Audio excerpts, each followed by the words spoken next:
Shri R V Babu ചേരുകയാണ്. Shri R V Babu, ഇന്ന് SITയുടെ ഒരു നിർണായക നീക്കം ഉണ്ടായിരിക്കുകയാണ്. PS പ്രശാന്തിന്റെ അറസ്റ്റ് ഏത് സമയവും ഉണ്ടാകുമെന്ന് പറഞ്ഞിരുന്നത് ജനം ടിവിയാണ്. ജനം TV വാർത്ത ഒടുവിൽ ശരിവെക്കേണ്ടി വന്നു. SITക്ക് ഇന്ന് അറസ്റ്റ് ഉണ്ടാവുകയാണ്.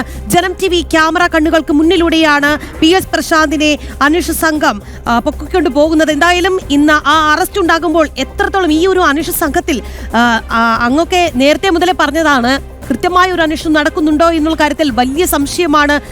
കൃത്യമായി ഈ കുറ്റക്കാരെ പുറത്തു കൊണ്ടുവരുമോ എന്ന കാര്യത്തിലൊക്കെ ആശങ്കയുണ്ട് എന്ന് പ്രതികരിച്ചിരുന്നവരാണ്.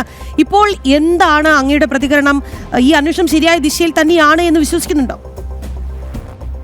SIT പ്രശാന്തിനെ അറസ്റ്റ് ചെയ്യാൻ പറ്റാത്ത തരത്തിലുള്ള പറ്റാതിരിക്കുന്ന അല്ലെങ്കിൽ അത് ഒഴിവാക്കാനാവാത്ത തരത്തിൽ SIT എത്തിച്ചേർന്നു എന്ന് വേണം മനസ്സിലാക്കാൻ. കാരണം പ്രശാന്തിന്റെ നടപടിക്രമങ്ങൾ അത് നിലവിലുള്ള ദേവസ്വം മാനുവലിനും ദേവസ്വം നിയമങ്ങൾക്കും എതിരായിട്ട് നടത്തിയിട്ടുള്ള കാര്യങ്ങളാണ്. അത് പഴയ കുറ്റകൃത്യം ചെയ്ത ആളുകളെ ഉണ്ണികൃഷ്ണൻ പോറ്റി അടക്കം 2019 നടത്തിയിട്ടുള്ള സ്വർണ്ണക്കൊള്ളയെ മറച്ചു വെക്കാൻ വേണ്ടിയിട്ടാണ് ഈ 2025 സംഭവങ്ങളിൽ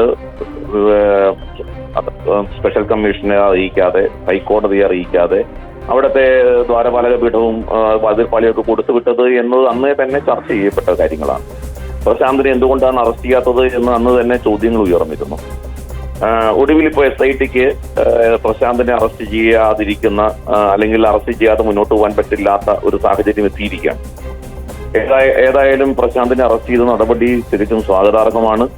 ഈ കേസന്വേഷണത്തിന് വലിയ തോതിലുള്ള ഒരു ബൂസ്റ്റിംഗ് ആണ് യഥാർത്ഥത്തിൽ പ്രശാന്തിന്റെ അറസ്റ്റോടുകൂടി സംഭവിക്കുന്നത്. പക്ഷെ പ്രശാന്തിന്റെ അറസ്റ്റോട് കൂടിയിട്ട് ഈ അന്വേഷണം അവസാനിക്കാൻ പാടില്ല എന്നാണ് ഞങ്ങൾ പറയുന്നത്. കാരണം പ്രശാന്ത് മാത്രമല്ല, ഈ ഉണ്ണികൃഷ്ണൻ പോറ്റിയുമായി ബന്ധപ്പെട്ടുള്ള ഈ സ്വർണ്ണക്കൊള്ളയില് ഉണ്ണികൃഷ്ണൻ പോറ്റിക്ക് അന്നത്തെ ദേവസ്വം മന്ത്രി കടകംപള്ളി സുരേന്ദ്രനുമായിട്ടുള്ള ബന്ധം, ആ ബന്ധത്തെ സംബന്ധിച്ചും വളരെ വലിയ തോതിൽ ചർച്ച ചെയ്തതാണ്. കടകംപള്ളി സുരേന്ദ്രൻ ഈ വിഷയത്തിൽ ബന്ധപ്പെട്ട ഒരാളാണ്. കടകംപള്ളി സുരേന്ദ്രന് ഈ സ്വർണ്ണക്കൊള്ളയുമായിട്ട് പരോക്ഷമായ രീതിയിലെങ്കിലും ബന്ധമുള്ള ഒരാളാണ്.